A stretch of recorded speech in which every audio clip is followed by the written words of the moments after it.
vous sentez votre cœur alourdi, votre esprit assoiffé d'une lumière qui se fait désirer.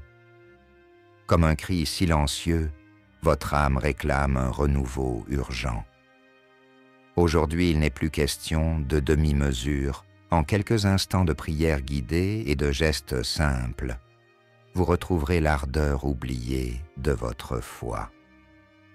Ne laissez pas ce vide spirituel consumer vos journées. La solution rapide se trouve dans l'écoute du troisième secret de Fatima, dévoilé non pas dans des discours savants, mais dans le silence de votre cœur. Abonnez-vous maintenant pour ne rien manquer de ces révélations puissantes et repartez avec une récompense céleste immédiate. La paix intérieure et la certitude que Dieu agit pour vous, maintenant. Dans l'intimité feutrée d'une chapelle privée, loin des feux de la rampe médiatique et de la solennité institutionnelle, le pape Léon XIV a offert une homélie qui restera gravée dans les cœurs. Pas de documents officiels, pas de bulle papale retentissante, seulement un geste simple, un pasteur agenouillé dans la pénombre, la silhouette baignée par la lueur tremblante des cierges. Comme un ami qui confie un secret sacré, il a laissé tomber les oripeaux du formalisme pour privilégier la prière silencieuse et l'écoute intérieure. Dans un souffle alors presque inaudible, il a invoqué la parole du psaume 46, 10. « Arrêtez et sachez que je suis Dieu », invitant chacun à suspendre le tumulte extérieur et à plonger dans le mystère de la foi. À cet instant, pas un seul feuillet n'était distribué.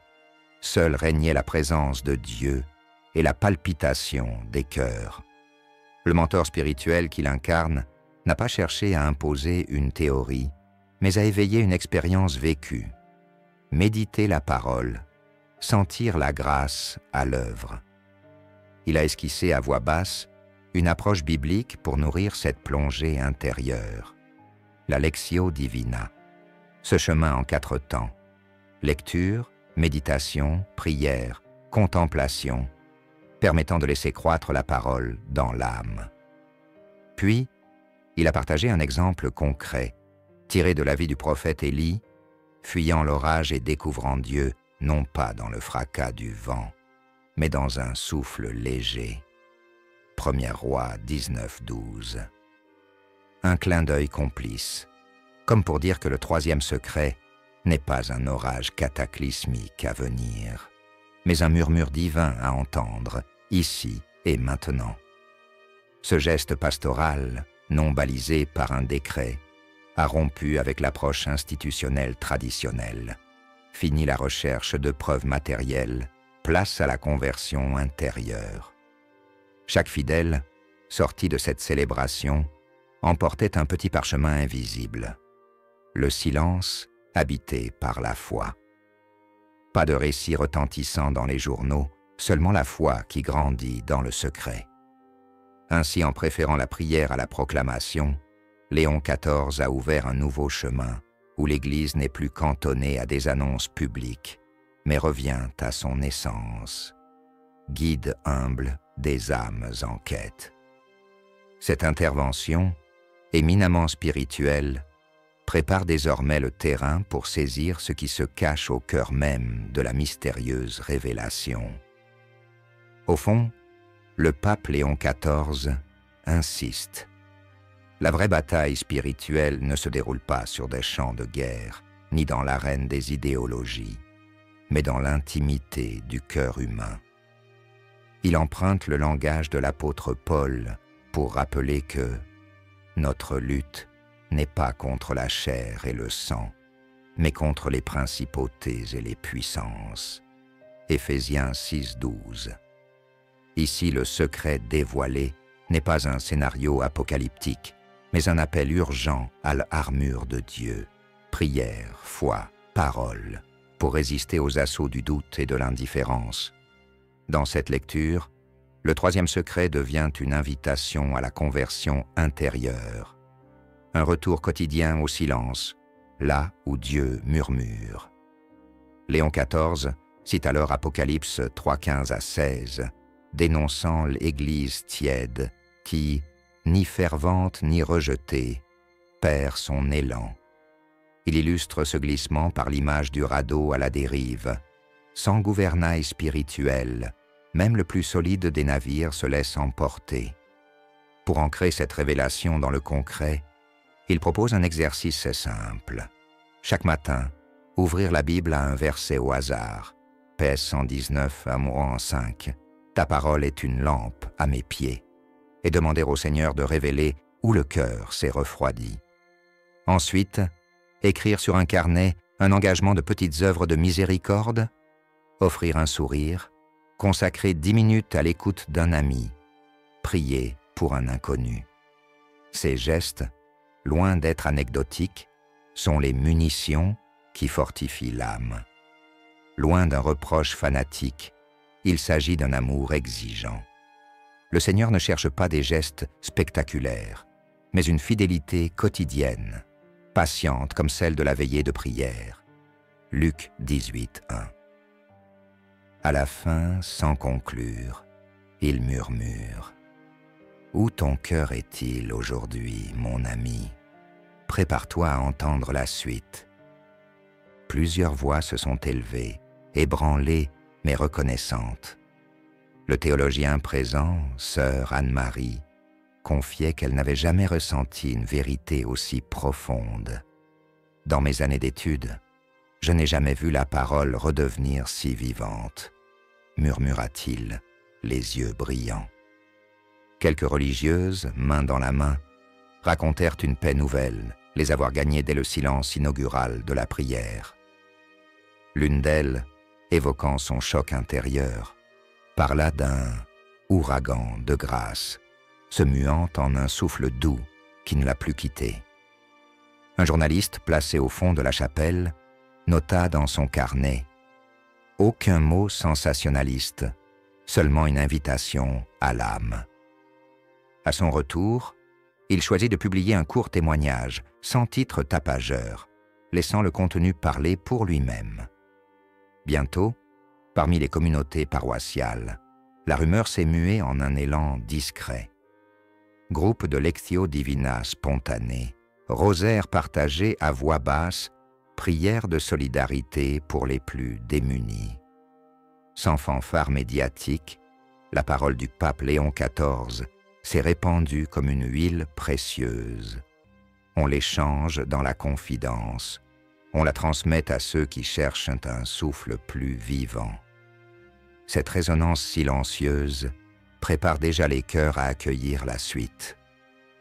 Dans cette nouvelle lumière, le troisième secret cesse d'être un tremblement de terre géopolitique pour révéler une crise spirituelle enracinée au cœur même de l'Église.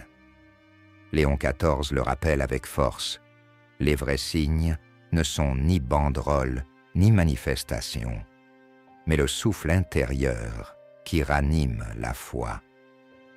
Il compare ce renouveau à un feu caché sous la cendre, imperceptible au regard superficiel, mais capable de consumer l'indifférence quand on l'alimente par la prière et l'écoute de la parole. 1 aux Thessaloniciens 5:19. Plutôt que de scruter les chancelleries ou d'annoncer des bouleversements politiques, le pape encourage à observer les petits miracles quotidiens. Un cœur apaisé après un acte de miséricorde, une communauté rassemblée en silence pour un chapelet improvisé, une étincelle de compassion entre étrangers.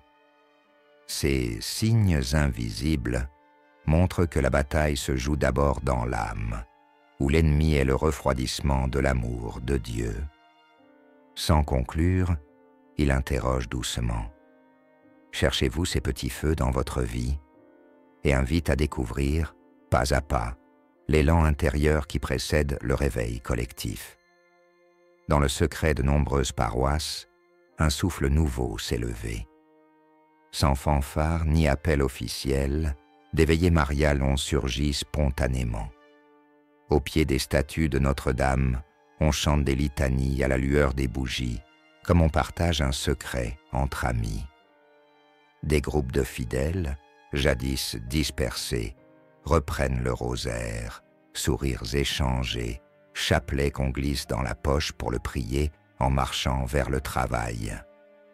Certains jeûnent en silence, non pour attirer l'attention, mais pour réparer les manquements du cœur. Un jeûne porté dans la prière, inspiré par le jeûne d'Esther, Esther 4,16, où l'abstinence devient intercession. Ce mouvement naît d'un simple désir, redonner vie à une foi devenue mécanique. Pas de tracts distribués, ni de consignes épiscopales. Les fidèles agissent comme poussés par une brise intérieure, conscients que, là où 2 ou 3 sont assemblés en mon nom, je suis au milieu d'eux. Matthieu 18,20. Chacun invite un voisin, organise un petit cercle de prière à la maison, improvise un chemin de croix dans le jardin public. Très vite, ces gestes modestes ont pris de l'ampleur. Des familles partagent des cantiques du Magnificat. Des jeunes proposent des ateliers de méditation biblique au café du coin. Et des prêtres, surpris, constatent un regain de vie spirituelle. C'est dans cette sobriété que l'Église se réveille, non par des décrets, mais par l'élan du cœur commun. Sans conclure, l'âme interpellée se tourne maintenant vers un examen plus aigu. Comment distinguer la prière vivante de la prière vide et continuer à avancer? Dans un souffle franc, Léon XIV dénonce la foi devenue automatique, des messes célébrées par obligation, des sacrements reçus sans conversion, des prières psalmodiées sans émoi. Il reprend la parole d'Isaïe 1:11. « Je me lasse de vos holocaustes », pour rappeler que Dieu ne veut pas de rituels vides, mais d'un cœur brûlant d'amour. À l'image des pharisiens décrits en Matthieu 23-27, revêtus d'un vernis de piété mais intérieur plein de gouffres, ces gestes sans âme dessèchent la vie spirituelle. Le mentor invite chacun à s'interroger: la célébration est-elle un moment de rencontre vivante ou une case à cocher? Il propose ce petit examen de conscience. Avant la communion, fermez les yeux, respirez en paix, murmurez un acte de foi personnel. Si l'âme ne s'échauffe pas, c'est le signal. Retournez à la source, à la prière simple. Sans conclure, il chuchote, prêt pour saisir la clé qui révélera le mystère. Le troisième secret n'est pas un message inédit à exhumer, mais une parole jadis remise aux pasteurs de l'Église. Aujourd'hui, le temps est venu de écouter avec le cœur, non de déchiffrer un code apocalyptique, mais de laisser la grâce parler en silence. Trop longtemps, Fatima a été traitée comme une énigme hermétique, chaque vision scrutée à la loupe d'un savant plutôt que du croyant. Or, comme l'enseigne le prophète Ésaïe 30-21, c'est dans le faible murmure que Dieu guide ses enfants. Léon XIV exhorte donc à déposer l'approche rationnelle et à recueillir l'appel à la conversion intérieure à travers la prière quotidienne, le jeûne et la méditation. Ce n'est pas un nouveau secret, mais une nouvelle écoute, un cœur attentif au mouvement de l'esprit. Et vous, qu'allez-vous entendre lorsque le silence parlera? Au terme de cette révélation paisible, le pape Léon XIV lance un ultime avertissement. La conversion personnelle et communautaire ne peut plus attendre. Il cite Jésus qui critique les lampes éteintes, Luc 8,16, pour rappeler que la foi doit brûler d'un feu vivant, non s'afficher comme un décor sans chaleur. Le ciel ne cherche pas une foule captive, mais des âmes offertes.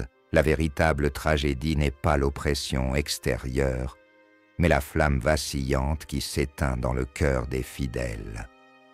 Il invite chacun à reprendre le chemin du rosaire parcouru en conscience à renouer avec l'Eucharistie célébrée dans l'émerveillement et à pratiquer la miséricorde selon l'exemple du bon Samaritain.